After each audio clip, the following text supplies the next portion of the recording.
us whenever you're ready. Okay, the one you just sent. Okay, I forwarded it over. Yeah, or is that the third one? Yeah, the second one I just forwarded. But the link for Hedwig is the same? Yeah. Rieneke, she's the daughter of Joke de Beer. Oh, she leads the BSN. Oh. So we were in contact because she asked me to teach in 2 weeks there. Yeah. Because they're doing the BSN fully online now. Yeah, true. So and then Joke told them about tonight, so then she asked, hey, can we join them as well? Yeah. Nice.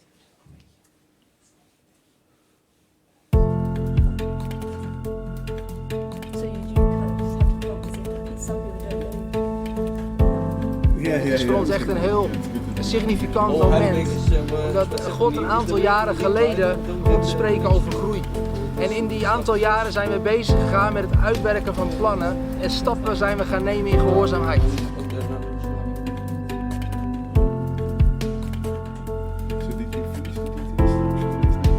Yeah, we finished. Yeah, 1 week ago, Friday, last week. Yeah, so that was also all set up here. Also kind of like this, but also. Yeah, it's good. You have 1 more week of online. Yeah, and it went really well, like technical side.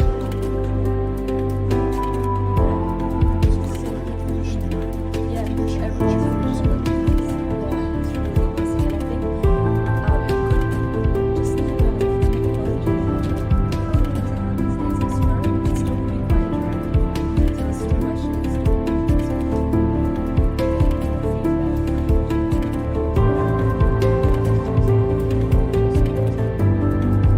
Wi-Fi, John?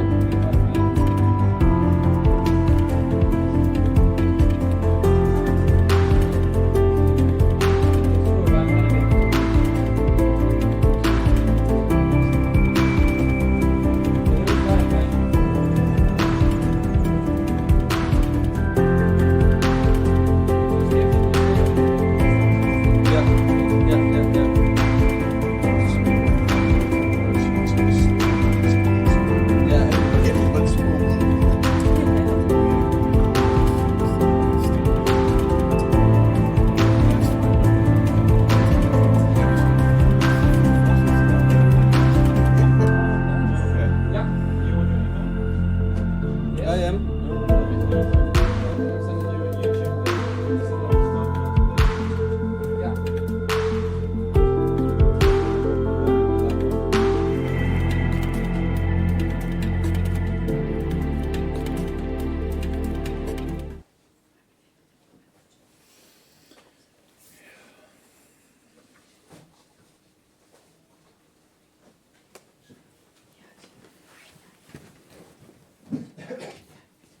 Can I put my Bible on here? Did you send it? Yeah. Interesting, is that all leaving like this and I make Yeah. Yeah, so just this link, exactly that, yeah. We are a community of passionate followers of Jesus. We love to gather together to pray, worship, connect, play sports, and embrace the outdoors. We use our gifts and talents to build His kingdom. Our desire is to know God and make Him known. We get excited about seeing new ministries grow and develop. God's desire is that we might work together with Him in the mission to build His kingdom on earth. No matter your background, denomination, people group, country, or place you are coming from, this is something we welcome and celebrate at YWAM Heidbeek. We believe God has gifted and called young people to be the front runners in vision and ministry. We are committed to value them, trust them, train them, support them, make space for them, and release them. We reach out to the unreached people groups throughout the nations and those who have never heard the gospel, because everyone deserves to hear the good news of Jesus.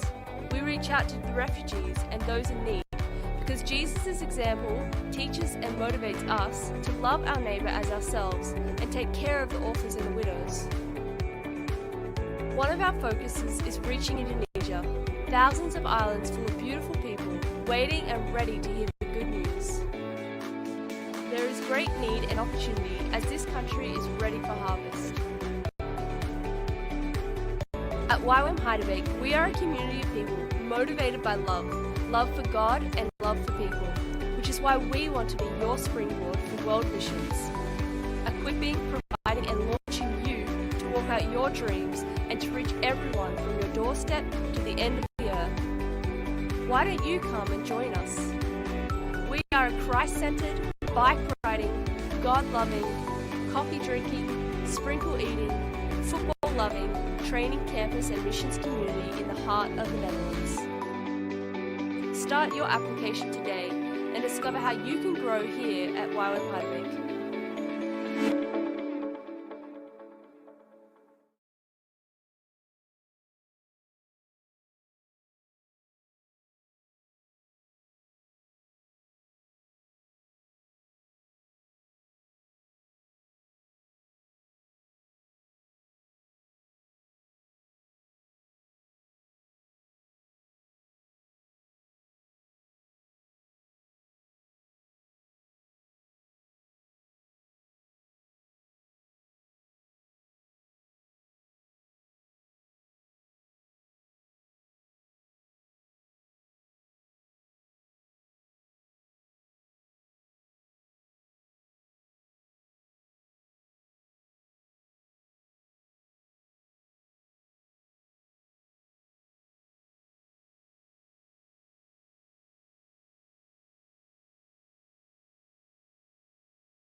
YWAM Christiansand kijkt ook met ons mee. So it's great to have you guys with us. Dus het is geweldig dat jullie vanavond ook bij zijn. Yeah.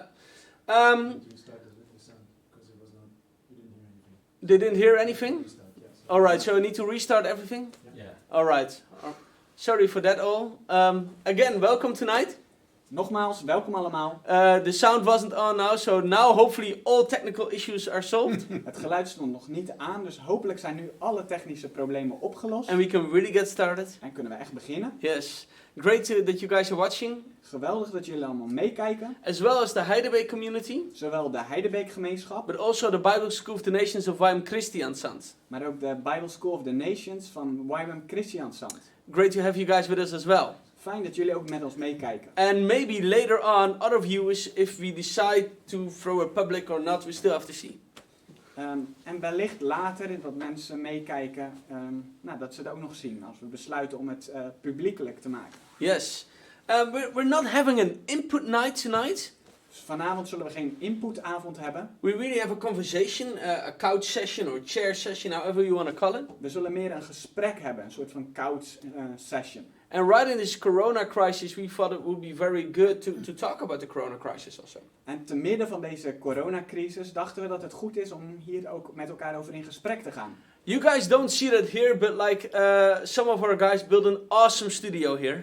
En jullie kunnen dat allemaal niet zien, maar een aantal van onze mensen hebben een geweldige studio gebouwd. There will be shared some photos later on about the studio, but really Carl, Martin, Jeremy, Berre, and am I missing people? No, you guys did awesome. So let's from your house or wherever you're watching, just let's give them a hand for this. Er zijn een aantal mensen die hier veel werk in gestoken hebben. Cole, Berre, Jeremy, Martin. Dus geef ze een applaus. Yeah. Now this is being translated still, but this night will actually be only in English, just to get the conversation in a good flow. En dit gedeelte wordt nog vertaald, maar later op de avond zullen we overgaan op alleen Engels, zodat het gesprek blijft doorgaan.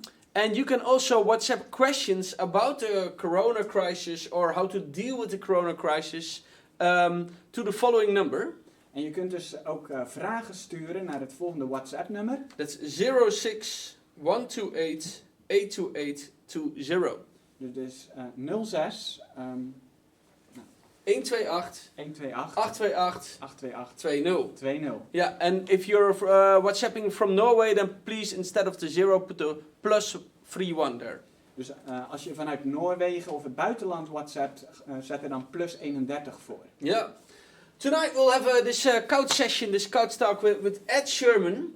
Johannes Woudstra en Eva van der Ender. All part of the staff here at YM Heidelberg. We zullen dus vanavond deze couch session hebben met Ed Sherman, Johannes Woudstra en Eva van der Ende, die deel zijn van ons stafteam hier op Heidebeek. For those guys in Christian sounds, my name is Stefan, I'm leading the base here together with Willem Jan at YM Heidelberg. En mijn naam is Stefan, ik leid samen met Willem Jan de basis hier.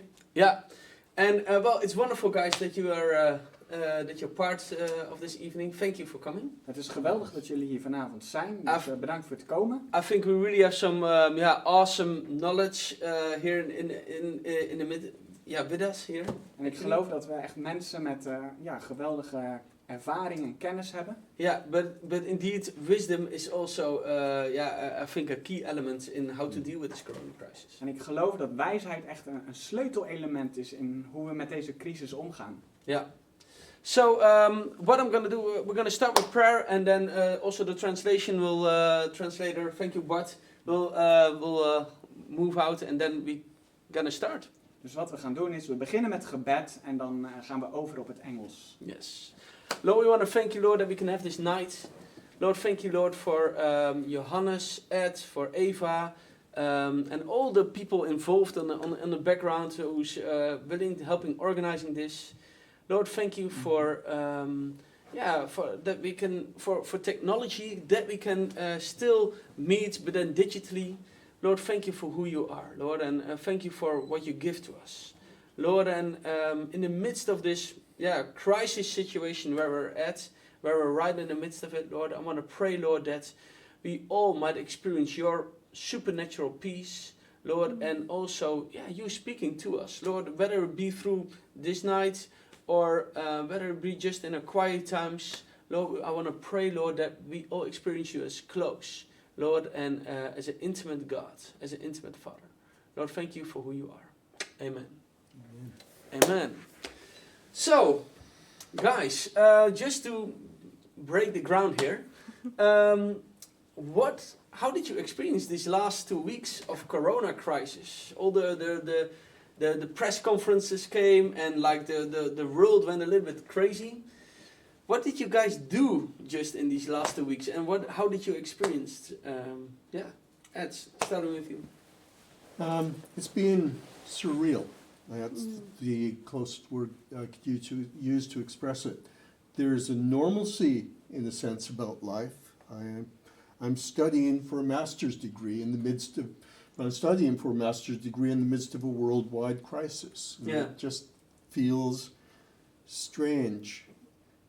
And today, I saw my first funeral procession. Oh, really? A hearse driving through the streets of Oppenfeld, followed by a stream of cars behind it, obviously go into a graveyard. And it just... And then it comes close. Yes. Yeah.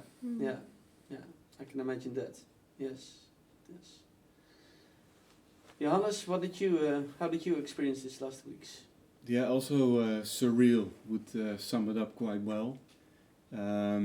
Indeed, some things just go on, almost like normal and yet not normal. Mm-hmm. Having the kids at home, homeschooling them, having to work together in the living room. Sometimes indeed the crisis hitting home more. You hear of people getting sick. Our home church here in Heerde is hit quite hard by it. And I also noticed quite soon I had to slow down my intake of news, of information. Yes. Because at some point every spare minute is used for another update. The live blog of our news agency is updated few times an hour at least, you know. So I also had to say, okay, slow down. Lots of prayer for people, reaching out to people that I know. Yeah, it's been times like no other. Did you have that the same, that you also felt like, hey, I can't take any more news coming in, Eva? Or yeah, I do have it because Jonathan obviously is reading the news, my husband at home. He's obviously the one that's on his phone a lot and receiving all the news, so he's translating it all for me.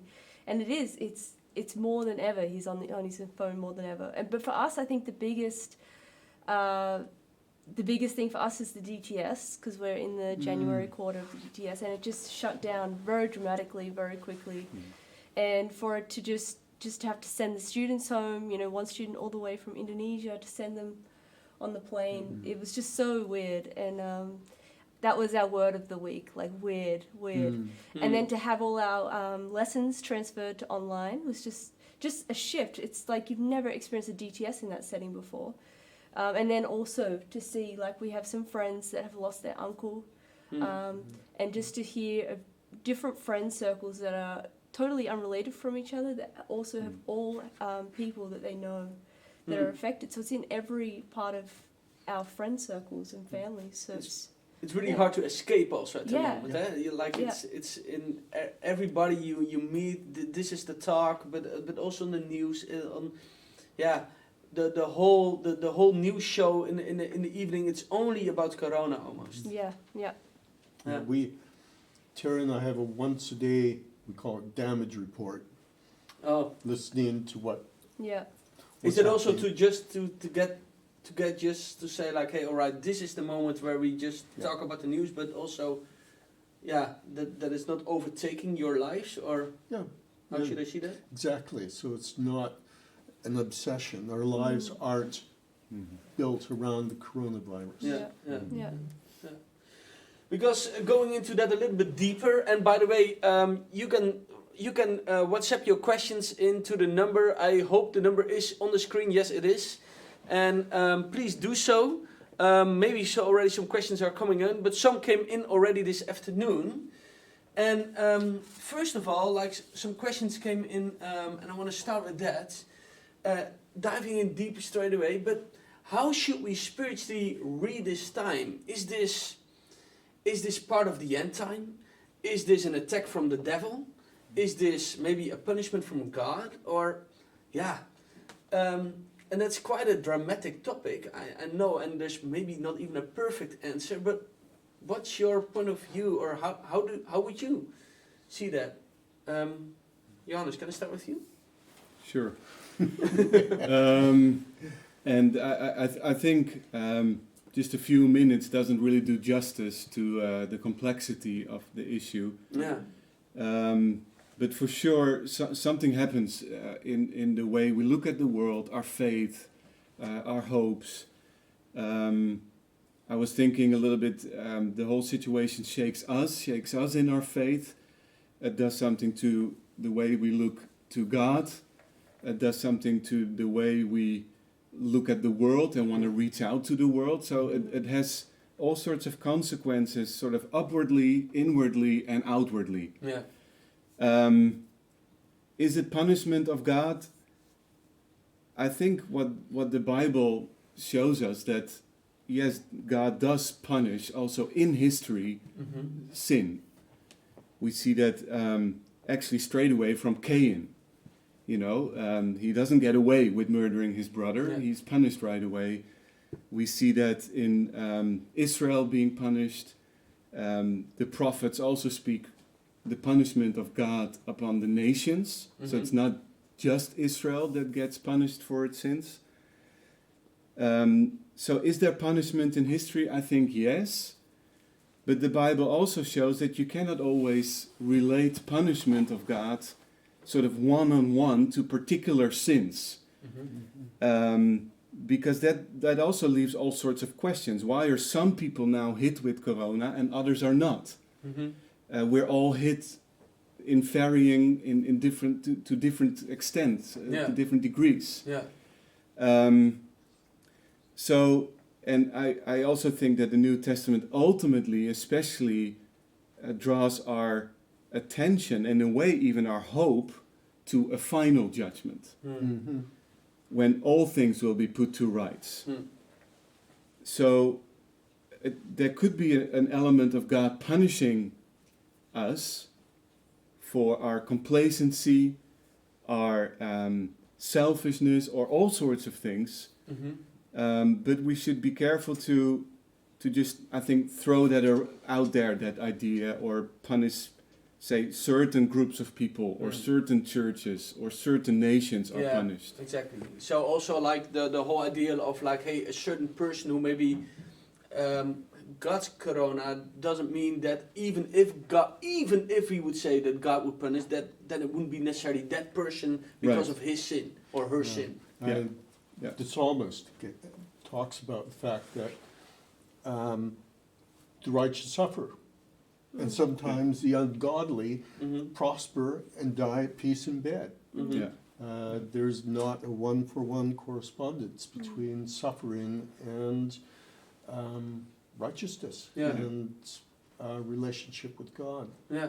I agree with Johannes in terms of the idea of that God does punish sin, deal with sin in history. I also think a friend of mine said to me many years ago that all discipline this side of eternity is grace. And that God's purposes in it are always gracious. I'm not even going to say that God is immediately behind this event. Sometimes things happen because we're in a broken world, the broken creation. Sickness is sometimes just an aspect of that.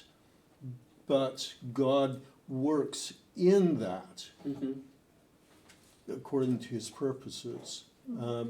I think we can get into real trouble, and I've only ever seen the church get into trouble when it's tried to label any event as a judgment of God. I have a dear friend who was a Christian and lost her faith because of the way the church responded to the AIDS crisis and said it was God's judgment on homosexuality. And she said, this is what Christianity is about. I don't want any part of it. So we should be very careful with that. And I do like also that grace aspect to it. I was just reading a little bit in 2 Peter, which does really speak about God's judgment, but really as something that will happen at the end of times when he judges the living and the dead. And that this is a time of grace, where God delays that sort of final judgment so that more would know him. I think that plays into this whole issue as well. So it's not necessarily that that God is behind Corona, as well as God could use a crisis in order to reveal his grace later on. Am I hearing that correct? Yeah, that's I think for sure he does that. And I think he even tests our faith. He tests... What do you mean with that, test our faith? Because like, I can imagine that people are now more doubting or so, or more like being like, maybe they're also afraid, you know? But like, maybe some people are doubting, like, God, if you exist, why don't you intervene then? But I think the testing of faith is really something that God does for his people, those who know him. They are being tested in this time. But what is then the testing itself? Well, what is the shape of our faith in these days? And I'm not even thinking necessarily about our faith needs to be deeper, although that is a part of it. But faith is something different from optimism or positivism. Like, things will be fine and things will be fine quickly, and we won't get hit by this and all these things. But what we need is the right shape of faith that says, amidst these circumstances, our dependence on God, our hopes, our expectation, our relationship with God, our intimacy with God, they're all growing. They can all grow in this season. Our faith is not in the absence of this suffering, but our faith is in the presence of God within it. Thank you. There are questions coming in. It's beautiful. Yeah. I do also want to give the word to Yeah. Eva Yeah. quickly because I still remember that we talked on the phone and you shared something about this actually. About that you said, well, maybe this should be a time where we go more back to God, and that should be more our response and that should be more our response than necessarily finding out whether this is a punishment or an attack from the devil or Yeah. whatsoever. Or Yeah. can you tell them? Yeah. So I think, so when I look to this thing to say, okay, is this an attack from the enemy or is this a punishment from, an attack from the enemy or a punishment from God? It's like, well, when I ask these questions, I just hit a wall. So I'm just like, okay, but how do I actually respond to this? And when I look to this virus and the chaos it creates, it looks like God is, well, the enemy's just using it as a weapon to bring chaos, destruction, fear. And then God is just using it in the midst also to draw us closer to Him. And it's amazing to see the response of the church. Like many churches are then looking outward again. And also to see the response of us, like in facing fear, that we actually need to go back to, okay, God, I actually really need to depend on you now, and I really need to, come back to like the roots of our faith. So I think for me, when you ask a question like that, it's like I'm going to hit a wall when I go there. So it's Yeah. There's also a question coming in, also about the fear we just talked about, and somebody saying, what is happening here in the spiritual world? Is maybe not the virus the biggest enemy, but the fear behind it the biggest enemy? You would say so? Yeah, I think, well, the what you see and how you see people reacting to this virus nationwide, the hamstering, for example, it's just this frenzy of fear that we see that comes into communities. Seeing that suddenly all the toilet paper's gone or all the hand sanitizer's gone, like just the reaction when we haven't even seen the virus itself in our lives, but the reaction that we have to it before it even before it's even having an effect, just to see how we are acting out of fear. I think it does have a big impact that comes along with the virus. Yeah. But like is there also a difference between being kept in a spirit of fear or also, can we also just, because I can imagine people are afraid. Is it wrong to be afraid in this case, or I don't know, how do you view that, Ed? We are human. We will feel fear. It is natural. Fear is a normal reaction to a dangerous situation, and there is real danger. People really are dying. The question isn't so much, I think, whether we feel fear, but how we respond to it. Yeah. Does that actually, to go back to my earlier thing about the AIDS epidemic, I think a lot of the church's response at that time came out of fear.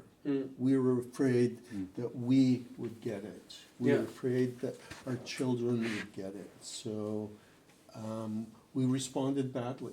To some degree, not in every case. We can recognize there is danger, but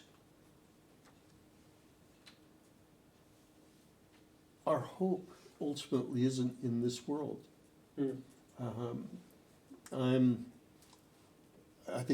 I love Job, book of Job. Though he slay me, yet will I trust him. It's recognizing the danger, recognize his own pain even, but in that, choosing to trust God.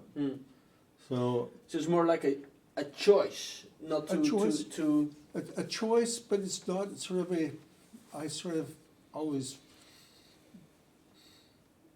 I talk to God, and I talk to God when I'm afraid.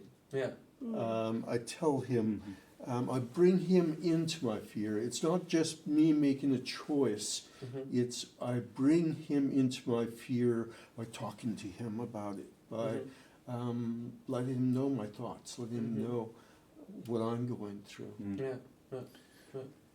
Yeah, and I think that is really important, because we cannot now say or command people to not fear. Yeah. One of the scriptures that you often hear is perfect love casts out all fear, but there John speaks about a very specific kind of fear, and that is the fear of judgment. That's over. That we absolutely do not need to have that anymore. Yeah. It's not a sort of a psychological statement. We, like Ed says, we will feel fear, but we don't need to completely succumb to it. We don't need to completely be ruled by it and give into it. There is that aspect of taking it to God, and some of us will also need some time to not give in to that fear. Yeah. Yeah. We read the Psalms where also fear is taken to God, and we read that in a nicely composed short psalm, but I'm quite sure that the psalmist also will have gone through a whole process. Maybe it's been a prayer and a process of a week or a month or even I don't know how long. You cannot command people now to not fear. We can help people to look to God. Yeah. And then, slowly but surely, I believe when we really see God for who He is, that fear can fade. Yeah. This afternoon also a question came in. It slightly has to do with this, if we shouldn't be afraid. That person said, because we're commanded that don't be afraid. Then is it God's will that we even do, for instance, social distancing? Because would Jesus do social distancing? For my feeling, this person says, having social distance is in contrast with who God is. So should we take the social distance or not? So not necessarily maybe about fear, but more like how should our response be towards people? Yeah, I think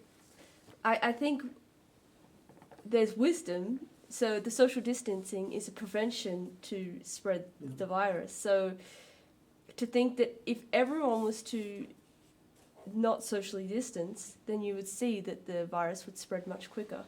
I think that there would be certain situations where you would find yourself, you have a friend who's lost a loved one because of coronavirus and there's a social distance rule, but you want to comfort that friend. So obviously I can see situations where you would cross the social distance to comfort people, to be there, to or even maybe just to take care of people, like Marjolein is doing, living in a house with somebody. I think, although that's in isolation, of course. Yeah, of course. But yes, I think there are situations where let's see the greater thing here. Yeah. But I do think to not take social distance and to completely would actually be counterintuitive to trying to minimize that curve. So I think that would be my response. Yeah. Yeah.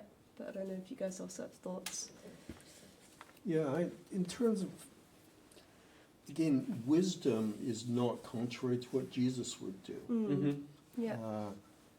I think even, is it sinful for an Indian to say namaste? You don't shake hands. Is that sinful? It's in a sense, I don't know the origin of that, but you're in a nation where there's lots of bacteria and things. It may be that was a social protection when it developed. Yeah, I don't know the background of that either, but that could be. But basically, saying also hey, yes, no, we shouldn't be led by fear, but still having wisdom guiding us, and also just the government who says hey, keep yourself abide by these rules, and then we'll do well. I think that's also just normal, right? And that's also another thing that Scripture commands us to do, to honor government, obey government even.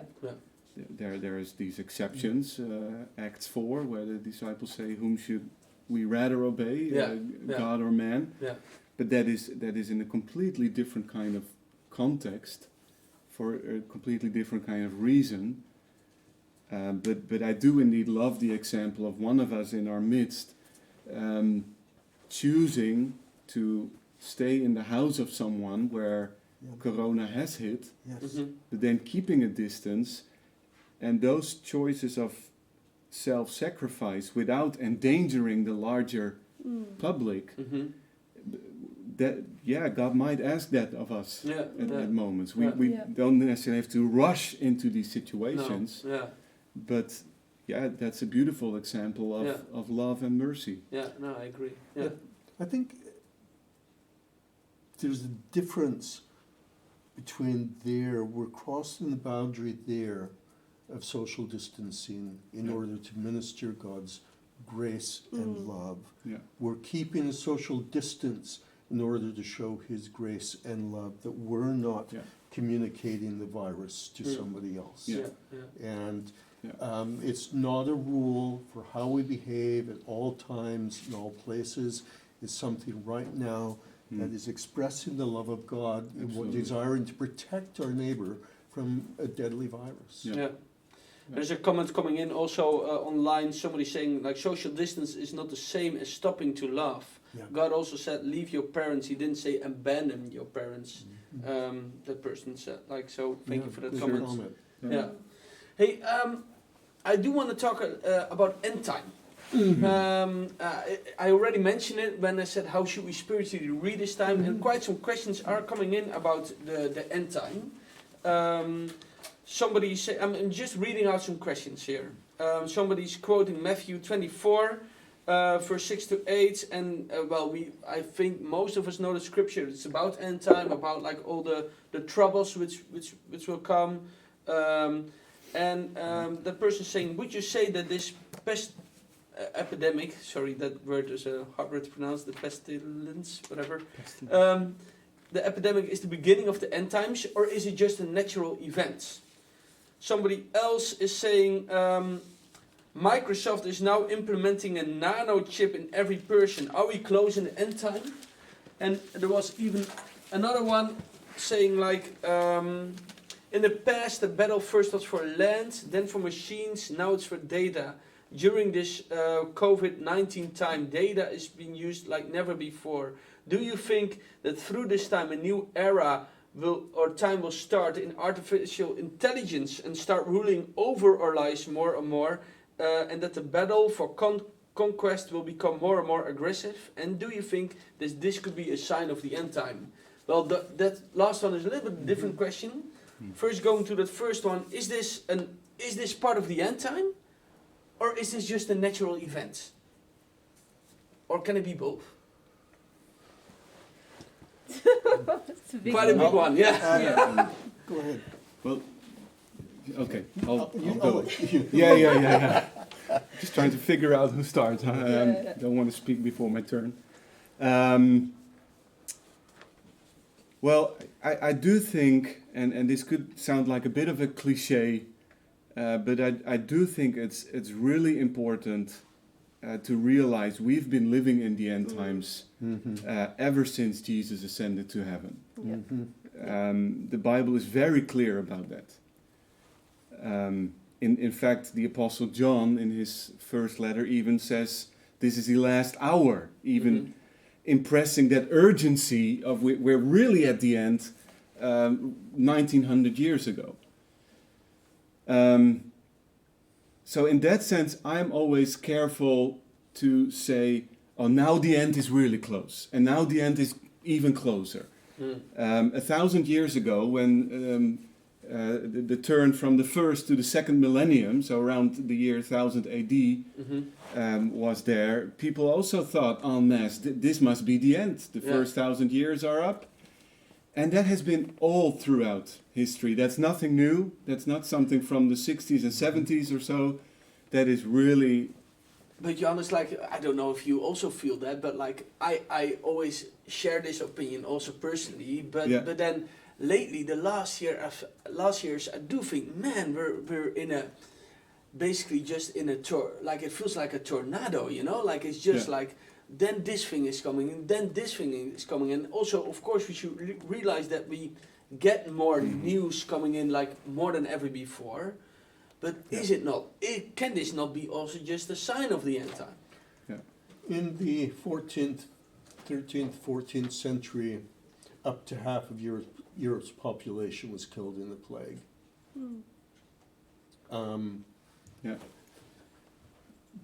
we have a few thousand, or a few couple tens of thousands worldwide. Comparing things coming in on us, there have been far worse things that have happened before in human history. What we're going through is not unprecedented. It is, in historical terms, a fairly minor event. So would you see it more as a natural event?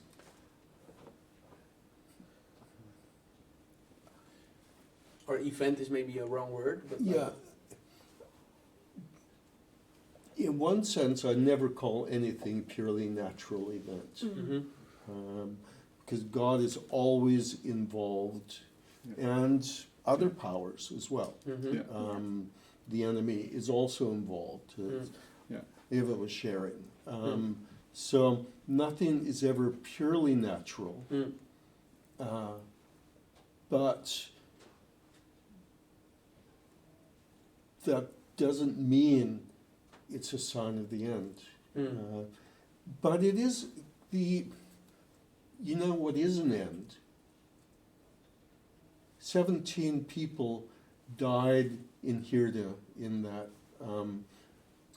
nursing home. yeah. It was the end of time for them. That's the urgency that needs to be honest. That's the urgency that's with every generation. That every generation only has that one life to repent and turn to God. That's an urgency that should drive us always with every generation, not the sense, oh, these might be the end times, we have to hurry and get everything done. And I think that is indeed, so is it a sign of the end times? Yes. Yeah. But so have all famines and plagues and earthquakes and disasters been. They all point us to the brevity of life. Life is fragile, is vulnerable. Indeed, it shows us that each generation should feel we need to know the Lord, and we need to make Him known. And also it points us to that final reckoning that God will have with all the living and the dead. It's not a perfect metaphor, but Paul uses this for the Spirit. He's an advance payment of our inheritance. In a way, all of these things are sort of advance payments of judgment. Leading us to the realization, yes, we will be judged. And also leading us to the realization, Ed mentioned that earlier, this world is not it. This is not the final thing. We are awaiting that new earth when all things will be new and no more tears and so on. So also things like the nano chip, which is one person is asking if Microsoft would implement that, whether it be I don't know where, something in the right hand or front head, or the artificial intelligence is also those things is not for you like all of a sudden more alarming than anything else now, or will be more a sign for you we're in the end times than normal, or how should I read that?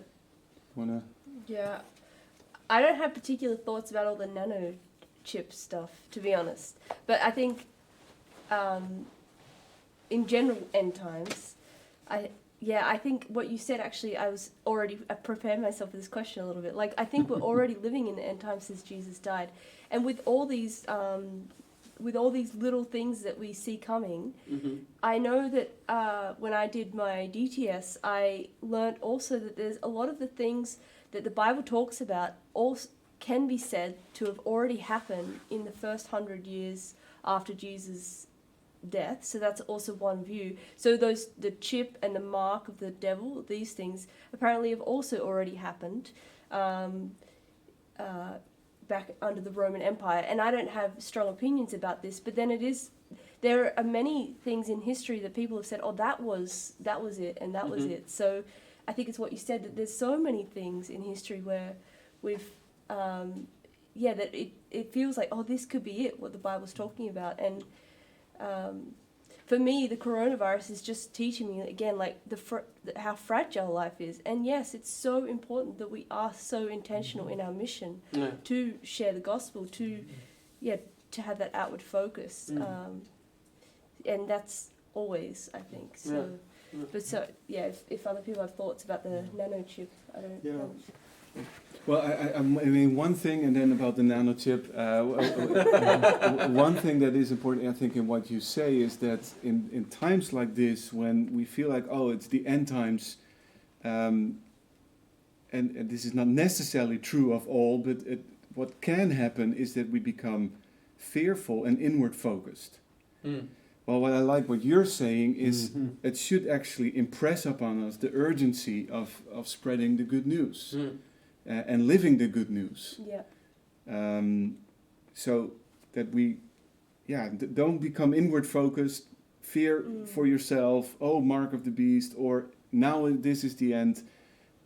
Become actually then more outward focused maybe than ever, if need be. Maybe. But personally, would you? What does it? Like, say if a message, like a news item comes on wherever you're scrolling, searching for, about this nanochip, does that do anything to you? Do you then worry a little bit more, or do you then think like, oh, yeah, indeed we're getting closer, or do you think like, well, sorry, this is not what I focus on or choose to focus on, or how does that work? Or do you think it's rubbish even, like those news things about nanochips and stuff like that, but because that could be also an opinion. I don't know. Maybe you go first. Yeah. I've heard lots of stories like that. I also know people who work at Microsoft or have worked there. There are places that are putting chips in people, there's no question of that. Microsoft does not have a master plan to... I have not seen any reputable source that says that Microsoft has a master plan to put a chip in everybody. I do have concerns about the growth of the surveillance state. I think they're two completely separate issues, though. Yeah. Caesar always wants to be God. That was true in the New Testament, that was true in the book of Revelation. There is a tendency for human government to want to accumulate more power. That's why we as Christians should be involved in the sphere, particularly in the sense of the sphere of government. So government will always seek to expand its control and its power. It's the nature of what it can do. And it sometimes will do it for good reasons, but it can create more problems by doing it. So I think we should be careful about how much power we give to the state. We should be concerned about the degree of surveillance that we live under. I am certainly uncomfortable with that sometimes. But that's what do you mean with that? Cameras in every corner. So privacy things. Privacy. The state's access to our personal information. Those things can and probably at some point will be abused if they're not strictly controlled. And the state won't control itself willingly. So citizens need to be actively involved in the sphere of government. However, that is a completely different issue from whether we're living at the end times. But it also now looking to Corona then, and this whole topic of wanting to be in control, that those are opposites, or like that whole control world of us people, human, want to be in control. That just falls apart now. Or Well, the state will want to use it to increase its control. I suspect at the end of this we'll have fewer freedoms. It is of concern to me Mm. that the state could compel all churches to shut down completely. To shut down churches completely? Shut down all services, gathering to meet. That the state You mean by during decree, Corona? Hmm? During this Corona During the crisis? Corona. Yeah, okay. But it has it's basically saying we have the power to do this. That is well, talking can about, be disturbing. but talking about that, don't you think it's kind of, because I also hear rumors and sounds like, hey, but it's kind of logical, right? Like everybody is got to stop gathering, but only the church, they can gather still with 30 people. Yeah. Is that also not like, I hear different sounds about that, and maybe there are good reasons, but like, why shouldn't the church abide by that rule? Why do they have this exception? Like, Yeah, I don't have an easy answer to that. I'm just disturbed by just the fact that it could so easily happen. yeah. That universally the Just- churches have been forbidden to meet. Yeah, let me quickly explain for the ones who are not in Holland watching. Like in Holland, we're still allowed to go to our work. It's not a complete lockdown, and churches are allowed to gather still up to 30 persons. So that's what we're actually talking about. Although it is, all the other meetings are being cancelled. Actually, But I don't think it's only churches. I think it's religious. yeah, that's right. Sorry, gatherings. religious gatherings. So that makes a difference. I also don't know the exact motivation for that. It could be because government also realizes how important spirituality, how important religion is in times like this. Yeah. So I do share some of the concerns that Ed also shares about increased control, loss of privacy, and so on. But I also agree that I think that particular Microsoft chip is not going to become the mark of the beast. I think there are issues with that kind of stuff, that technological stuff. And I think a theologian has something to say about that, but also just engineers or how do you call them? Tech guys. Technicians, that one. They also have something to say about it. They can see some of the practical implications of that. But again, no mark of the beast there. Yeah. All right. One last thing in terms of the whole end times. Yeah. Whenever the church has predicted that, we brought shame on the name of Jesus. Every single time. So basically you're saying, let's be very careful in saying that we're now in the end time and Jesus is coming back within 10 years or so. And that's exactly one of the reasons why it is important to know that since Jesus' ascension we live, as we sometimes call, between the times, between first and second coming, is that current events shouldn't shake us beyond their actual significance. They are significant. This is huge. They are a sign of the end times and so on. We talked about that a little bit. But we don't have to sort of pile up that fear on top of it that, oh, now we're really in the final few years. We don't have to. No. We don't know. And I also think when you, as a church, if we all start yelling out end time stuff, then when we want to respond in love and when we want to respond out like in an outward focus, our call, like our voice and the opinions about the end times are going to be, I think, much more focused on than wanting to be there for other people in this time and helping people or be an example in how to respond to this. And what you said, like every time we say that this is the end times, it never ends well. So I think that's to really get our shift and our focus away from that, I think is so key, because I don't think it's helpful for us to be effective in this time. Yeah. That's right. Moving to we're not completely at the end yet, but we want to get a little bit more practical.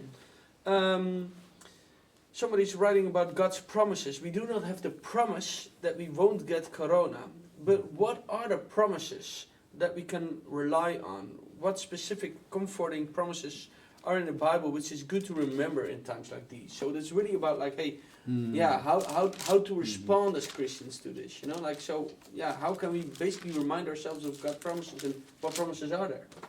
Yea, though I walk through the valley of the shadow of death, I will fear no evil, for you are with me. So basically you're saying that psalm, just proclaim it, Psalm 23, you're quoting like... I think that is the biggest one, the essential one. Some pastor wrote also, we often think of Psalm 23 as a very romantic type of song, but it's a very rough kind of psalm. It speaks about difficult circumstances, and in a way to maybe oversimplify it, that's why we need a shepherd. Exactly. You know, not to lead us out of all trouble, but lead us through it. I also immediately think of Romans 8, the Spirit praying for us with sighs too deep for us to understand. So there is that promise. Yeah. You have more? Yeah, I've just been reading 2 Corinthians, and the very first chapter, maybe you'll tell me that it's out of context, but okay, so it talks about God, Father, and our Lord Jesus Christ, the God of mercies and God of all comfort, who comforts us in all our afflictions, so that we may be able to comfort those who are in any affliction with the comfort with which we ourselves have been comforted by God. I was just I was really touched by this. So God can comfort us. So I think that's really a promise there. Like God will comfort us in this time, because it's, I think that's incredible. And then that we can comfort others with that same comfort that we've received. I think towards the end of this little stuk, it says, "Indeed, we had felt we had received the sentence of death, but that was to make us rely not on ourselves, but on God, who raises the dead." And I think, for me, that just goes in line with it. Like, he wants to comfort us, but bring us to that place of such dependence on him. So for me, that's what I was... There's also a question like, what about, this is also about like fear, but more practical, like what can we do next to avoid watching all the news to not be ruled by fear? Are there any practical, like you say, like we can proclaim Psalm 23 maybe, but like are there more things we can do, like? I can share, because I've also been praying about this and asking God about this, because I've had these moments where it just comes on me and I'm just like, I really feel it. And when I'm praying and I'm asking, okay, how do I respond to this? I really have thanksgiving, just really proclaiming thanksgiving every day. I've just noticed I have to thank God for the things that I do have, and the things that, we're a bit more isolated now, so it's so easy to go into that place of complaining and being discontent. But for me, just to have that thanksgiving and to be, okay, what am I thankful for? What do I have? And it always comes back to knowing, like, God is always there. He's just so unshakable. And even when our circumstances really are shaking, and I haven't faced any loss yet, but for those who are facing loss, like, God is there in that. And I think when we're facing those fears, just to be in that place where we are seeking him and being thankful for him. So also basically saying, like, we should be thankful of just trying to be thankful of the small things in life. And the fact that he's there, I think. Like, he will never leave, and I think that is, that's something we can always be thankful for. So, Tara took flowers to our Muslim neighbors. Comfort others with the comfort that you have been comforted with. That part of what Paul is saying is that part of our comfort, we take what we've received and we give it to others. So that's the blessed to be a blessing, Abrahamic covenant. These are not nice spiritual ideas. These one of the things that always strikes me, and I look at the history of the early church. When plagues ravaged the Roman Empire, the Romans were people who went to the arena to watch Christians be torn apart by the lions. They crucified them. thing. When plagues swept through the empire, Christians went to the Romans and nursed them back to sickness. Wow. Went to the sick ones after their own families abandoned them because they were afraid of getting sick themselves. That was loving their enemies. It wasn't a nice spiritual idea of loving your enemies, feeling good about your enemies. It was putting their lives at risk for their enemies. So that our focus becomes not so much on us. If we focus on us, we'll be afraid. If we focus on God, that changes our perspective. Yeah. If we focus on our neighbor, that changes our perspective. Yeah. Somebody's also saying indeed, like, how does this crisis highlight our lack when we think about other diseases that are preventable or at least treatable, such as malaria or TB, or collectively kill millions every year? We don't really seem to worry much when the problem is over there. Those thoughts. So basically you're saying, like, still have that radical love, but it's not like a over spiritual, nice, petty type of love, but it's and it's a question. We'll get through this corona, but what about the future? What about malaria, which kills millions every year? Every year. So. I think in that sense we know what to do. We don't need to all get creative now. Bringing that flower, making that phone call, doing those grocery shoppings. That's it. And many more things, but we don't need to think now we need to come up with a very super smart plan. Love just expresses itself in these things. Because I just got a question in, like, what can we do to non-believers? What do they need to hear? Because yes, we know that we can do the acts, you know, like we can buy the flowers and stuff, which is wonderful. But is there a certain message which we need to say, or which is maybe suitable for this time to non-believers? Well, I think certainly our not giving into fear and hopelessness, and that would surely help. And speaking about that, speaking about the hope we have for a life after life here on earth. But thought just escaped me again. I've also been wondering a little bit, like, in our society we do see exceptional love right now. Doctors, nurses, they're giving that sacrificial love. And some of them get sick, and as soon as they get better, they get back in there. So we also don't own, in that sense, as true Christians, love. you mean? We don't own that. No, we're not the only ones, but we surely should be those who exhibit that kind of love. What we have is indeed a different kind of hope, a different kind of faith, and something that particularly concerns me sometimes, and I hope we as believers can set an example in as well, is sometimes to just shut up and not say too much. What I mean with that is people who hardly know anything all have the biggest mouth in these kinds of times. Why doesn't the government do this or that? We should do this or that. Or there's conspiracy theories about this whole corona crisis. I wish we can show an example in, speak when you need to speak, but in different places in Scripture, it teaches us silence is gold sometimes.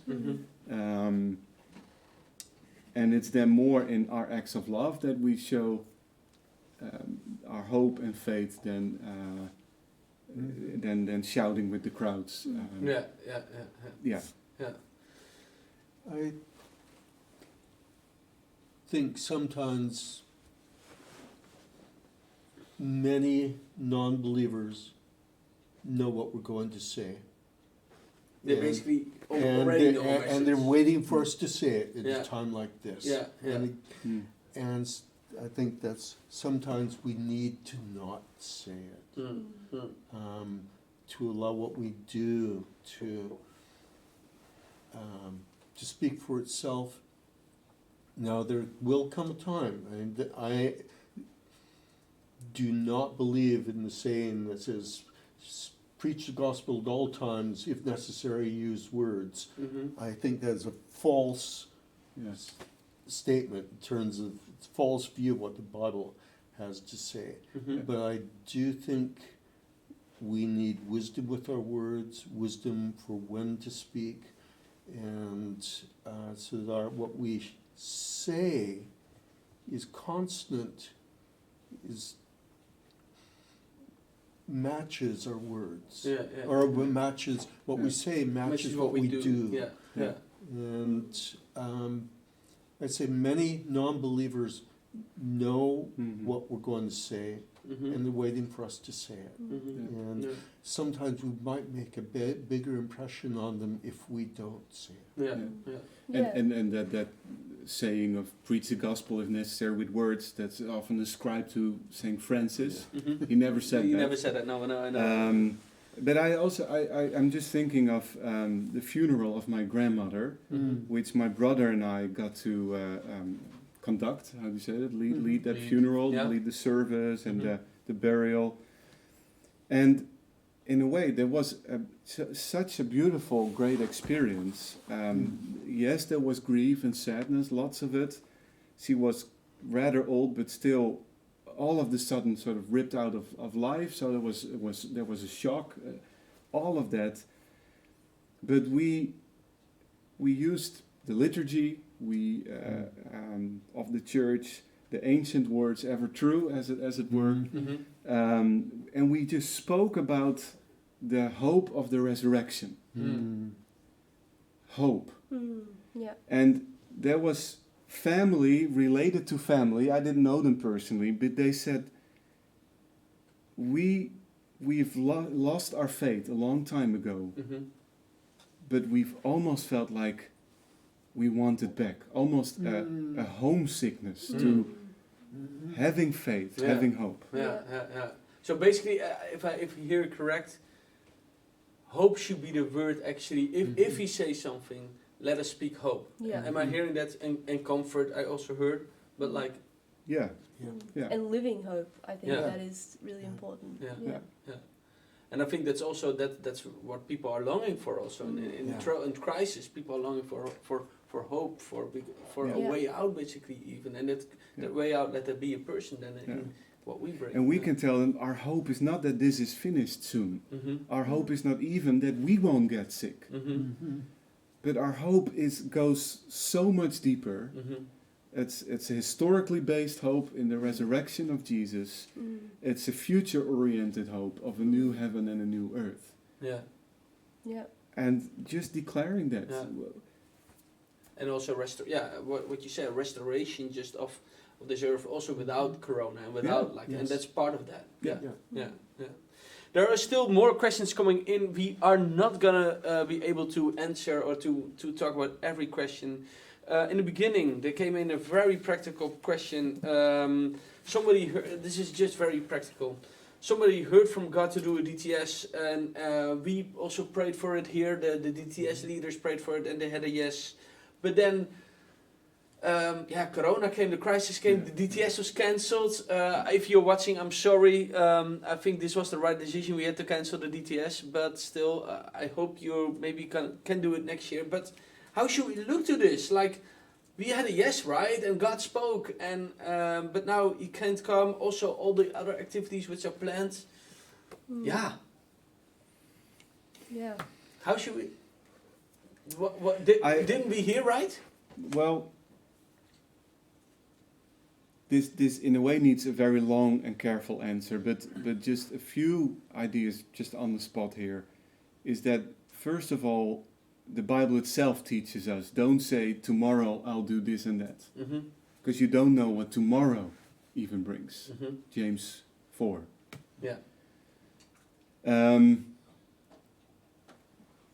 So when God does speak, maybe I'm thinking of prophecy. Prophecy is, does quite often speak about future things, but always as things that God, according to His word and His ways, will do. It's never, this is written in the stars, this and then this will happen, or often it's not even this will inevitably happen. It's often dependent on the response of people to the word of the Lord. And I think when God speaks, so we shouldn't then immediately say, okay, so now the future has been sort of written out for us in advance. Yeah. But God doesn't tell us about certain choices that we have to make, and those choices are in a way really tested right now, under pressure. So basically, are you saying, am I hearing correctly that you say like, hey, if you heard a yes, like even if it was cancelled now, it could also be like a kind of, a test is maybe a big word, but it could be like, say like, hey, how serious are we about this, or how serious are you about doing this DTS, or how serious are we as YM Heidelberg in running these DTSs, like, or like, am I hearing that correct? I think that's again a could be, and that needs to be discerned in different individual situations as well. And I feel also a little bit almost it's almost scary a little bit to talk about this, because boy, people have been really hit so hard by this. So I don't want to throw in a few principles right now, because this is quite huge. Deep, and, the implications are for some families. Some families have maybe sold houses or quit a job or whatsoever and able to do DTS, and now what? Yeah, it's huge. I think a bigger thing in terms of, again, being very careful that. But the purpose of the DTS is discipleship, and for people to grow in their relationship to Christ.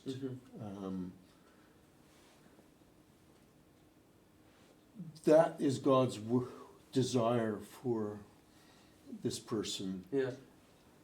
Regardless whether there is a DTS or whether there it's in a DTS program or it's outside. God desires, and God will work with him to see that happen in his life or her life. I don't remember if it was a man or woman. But God is working to accomplish that in their life. The desire to do a DTS was a good response to something that God is doing in their heart. So basically the desire of doing that DTS is, am I hearing that correct, that comes forth out of a willingness to know God better, to make him known, but the DTS is not the one and only program or answer or way to that.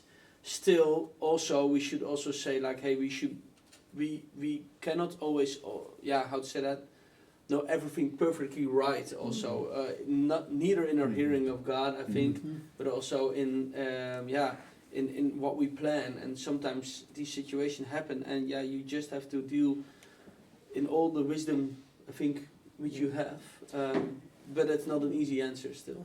The reality is, I hope to be planning for the future, hearing God for my future, up to the day that I die. A biblical example, Abraham received the promise, had promise to be a great nation, but he didn't see it. So it's not always like you cannot compare everything one-on-one always. No. Well, biblical faith is especially about not seeing and yet believing. That's what all the heroes of the faith in Hebrews 11 are. Moses with entering the promised land, never. I think we also had these questions a lot because of the DTS cancelling. But I think something that we were processing together as a team was that and maybe, this is a bit from my opinion and my theology or so, but God's will on earth is that everyone would be saved. I really believe that he wants everyone saved. But you see that not everyone is saved. So you also see this tension that, yes, God has a will for something, and maybe for this person to do a DTS or to grow and obviously get to know him better. But there's also other powers at play. And I don't say that directly coronavirus is like the enemy stopping someone from doing a DTS, but there isn't an easy answer. But you do see that God's will isn't always brought out on earth. And I think that it's a deeper discussion, but that's what we were processing. Well, thank you so much. Because we can keep on talking. Also, more questions are there still, but sorry, we cannot answer every question. There's somebody's thing. This comment still. Wim Tollenaar, thank you, Wim, for this wonderful blessing. He says, "Bless everyone. Keep on going. Show God's love. Make sure you let know people that what your values are, basically." And that's actually what you guys shared as well. And if we let's talk about the hope, and let's act out love. Yeah. Thank you guys for watching. How we close this off is as following. I asked everybody to just in 1 minute maybe share just a few words as an encouragement to close off, and then in the end I asked Ed to close in prayer. So maybe Eva, would you want to start? Then we go this way. Just in 1 minute, maybe a closing word for the people watching. Yeah. So I think if I can encourage people in this time, it is to choose God. Choose to turn your face to Him in this time when you're facing that fear, when you're facing, even when you face discontentment with your situation. I think it's so important to really go to Him, and then from that place start to love others and not stay in that place of being inward, but just becoming outward focused. I really believe in that place that we will be so distracted by the fear that His love would just be the thing that we can focus on because we are living it out. Thank you. Johannes? Yeah, I think hope for me is a key word. But also to be honest about what we're going through, what we're feeling. I always say a stair, you take one, how do you say that? One trede, one step at a time, and not one big step to the top. So we go through a process sometimes towards faith and hope. I also thought of a poem in a book that Ed recommended to me, I think almost 15 years ago. J.I. Packer, Knowing God. And I love this attitude of faith. Lord, it belongs not to my care whether I die or live. To love and serve Thee is my share, and this Thy grace must give. If life be long, then I'll be glad that I may long obey. If short, why should I be sad to soar to endless day? That's a very deep one. I think we can really think about that one. Maybe it's a nice idea, Johannes, when you put that on the staff announce still for all the community to read. Yeah, I'd love to That's read that again. Because otherwise it can just go so quick, but this goes deep. That's a wonderful book for this time. Absolutely. Knowing God. I bet you guys can all recommend 100 books, but that was one of the central books of my life. Wow. The other was Practicing the Presence of God. Those two, just learning to be with God. But I sought the Lord if He would give me a word for the evening, and it was from Isaiah. It was for His people. It's for each one of you. Arise, shine, for your light has come. This is the time for the church, for God's people to rise and shine and show the world what this God that we love and serve is really like. They have such a distorted view of who He is. We can show Him something different. These kinds of times give us an opportunity So, Yeah. let's do that. Yeah. Would you be willing to close with Yes. prayer? Father, so often we come and we have these questions, and we'll keep on having these questions. That's a reality. People will keep asking questions. They see loved ones die.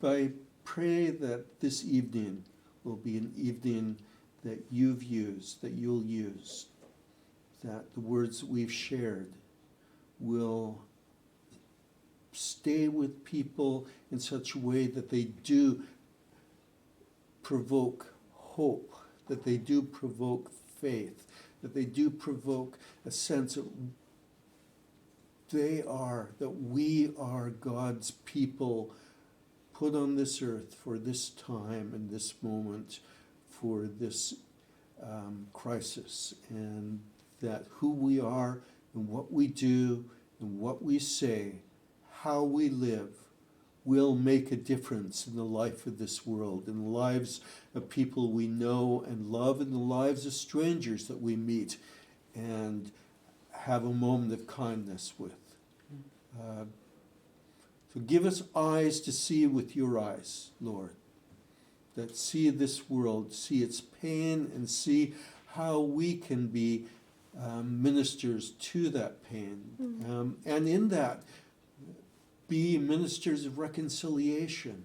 You desire to be reconciled to this lost and broken world. And show each one of us how to do that. Thank you for this evening.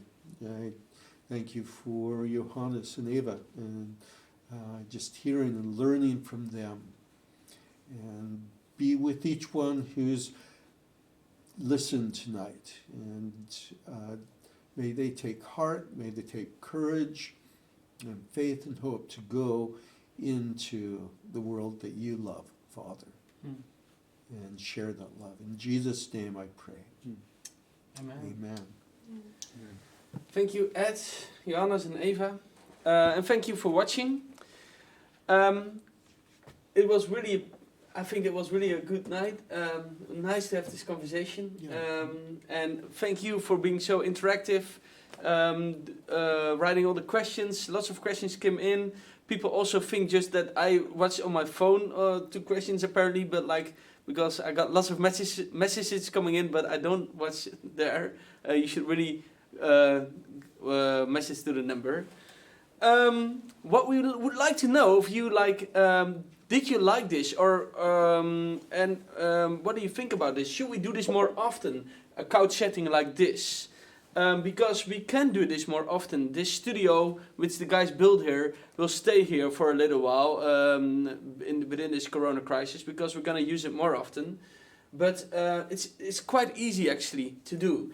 And it doesn't need to be always deep topics like tonight. It can also be something fun or something light, but it can be something like of input. So we would like to hear your opinion about that. Please, you can also message that to the number. Yeah, they can message that to the same number if you like that or not. Maybe just a thumbs up or thumbs down. And also, like for the people in Christiansand, we have lots of cool stuff online. If you follow us on Facebook or Instagram, you should definitely do so. And then you can maybe get even a glimpse of this night if we post this public or not. Also, there will be a picture shared of tonight, the background. So if you're curious, how does it look? It's already live. It's going on now. I see. So you all are seeing now a picture of how this looks like. Again, I want to thank Martin and Carl and Jeremy and lots of people, and Jonathan and Berre, who put in lots of work actually to make this all happening. Thank you guys again. Thank you for watching, and have a... People want a bingo. People want a bingo, I already hear. That's a great idea. We should... I already have 1 prize in my office. That's awesome. Anyway, see you guys later, and thank you for watching. Bye-bye. Nice.